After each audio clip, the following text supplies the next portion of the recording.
Salut à tous et bienvenue dans cette nouvelle vidéo. Alors aujourd'hui, je vous propose d'effectuer les premiers tests de notre imprimante, voir comment ça fonctionne. Donc on va se choisir un modèle, on va le slicer et on va l'imprimer. Ce sera la toute première impression résine pour ma part. Allez, c'est parti.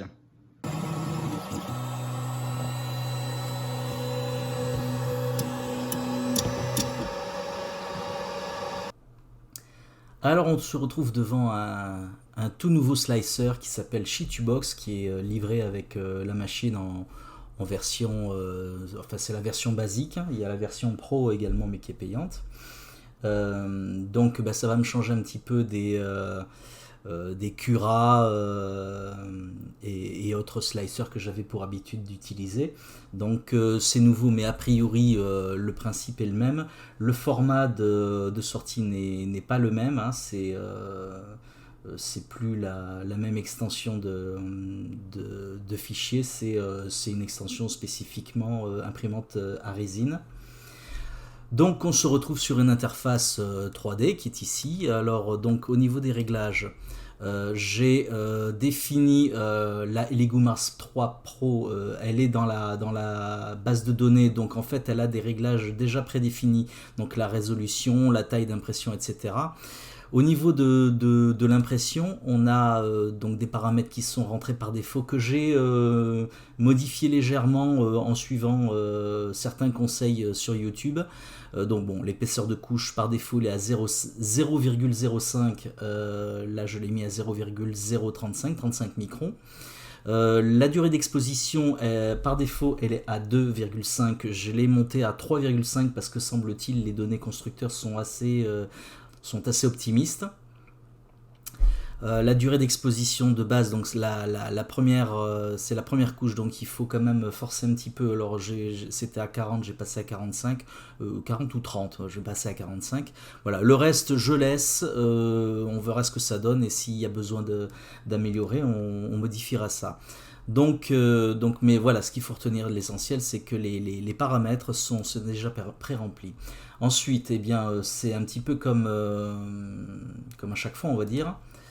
On va chercher un fichier.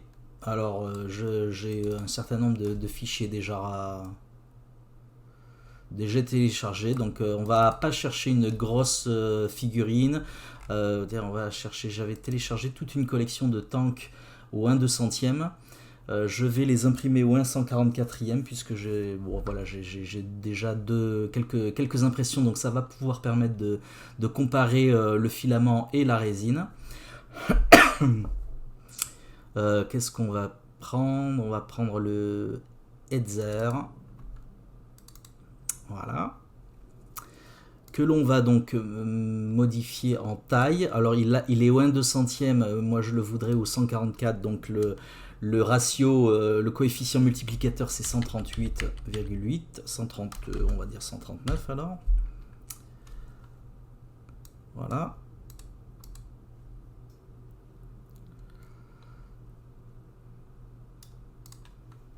Et on va pas le mettre comme ça à la verticale, ça prendrait trop de temps à imprimer il me semble. Voilà, je vais le mettre comme ça et je vais le surélever pour éviter d'être directement sur le plateau. Alors peut-être pas autant. Donc là je tâtonne un petit peu, hein, c'est ma toute première impression, donc je pense que ceux qui connaissent très bien la résine se moqueront peut-être, mais voilà, j'essuie les plâtres là. Voilà, donc voilà, donc à présent on va mettre les supports. Alors les supports ils se génèrent automatiquement, mais on peut les personnaliser. Donc bon, là j'avoue, ceux-là sont peut-être pas terribles, sont peut-être pas très intéressants, mais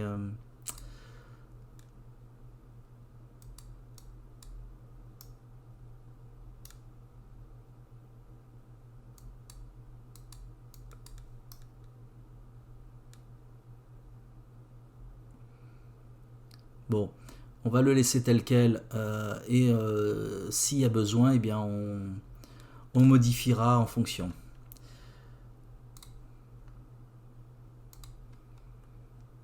Voilà. On va enregistrer. Donc là, je vais l'enregistrer sur la clé qui est fournie avec la machine.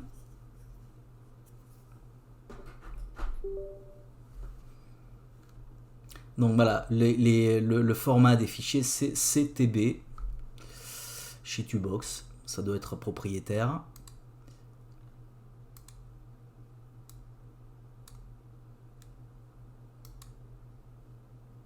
Bon, j'attends que ma clé remonte. Voilà.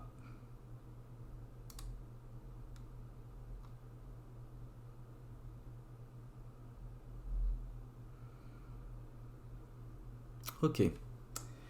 Et donc on va prendre la clé et on va se diriger vers l'imprimante.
Voilà, donc l'impression se lance.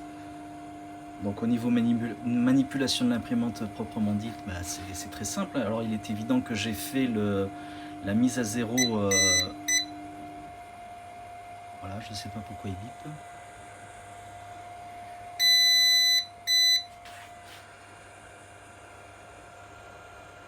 Donc il est évident que j'ai fait auparavant la mise à zéro du Z, hein, bien sûr. Et donc là, voilà, c'est parti.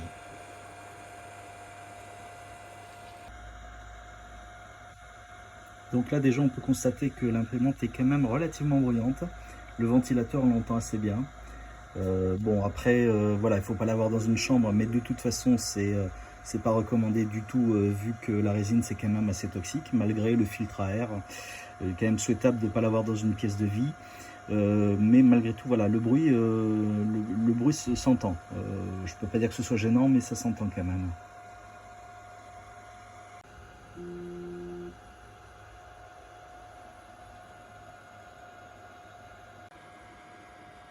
Voilà, donc l'impression est terminée. Et on va regarder ce que ça donne. A priori, ça a l'air pas mal.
Alors ben, clairement, bon, je me rends compte que j'ai pas très bien nettoyé. Il restait il restait un petit peu de résine.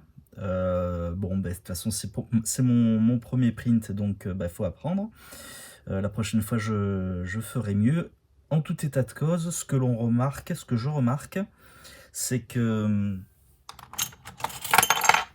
ah, c'est que les formes sont beaucoup plus nettes.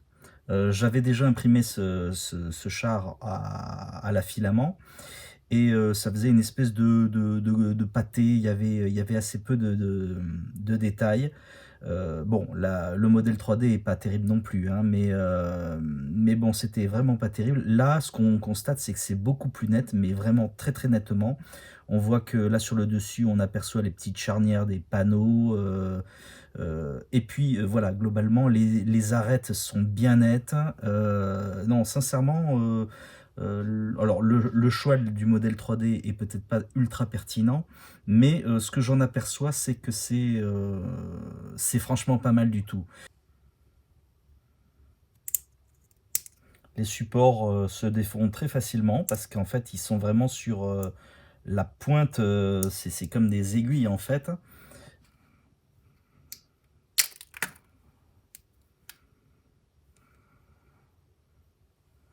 Et bah c'est pas mal du tout.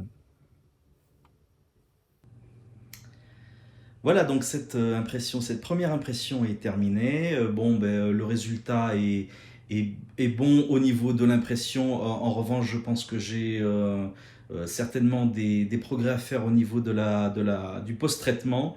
Je pense que j'ai pas forcément fait tout correctement, mais bon, c'est pas grave, on va s'améliorer.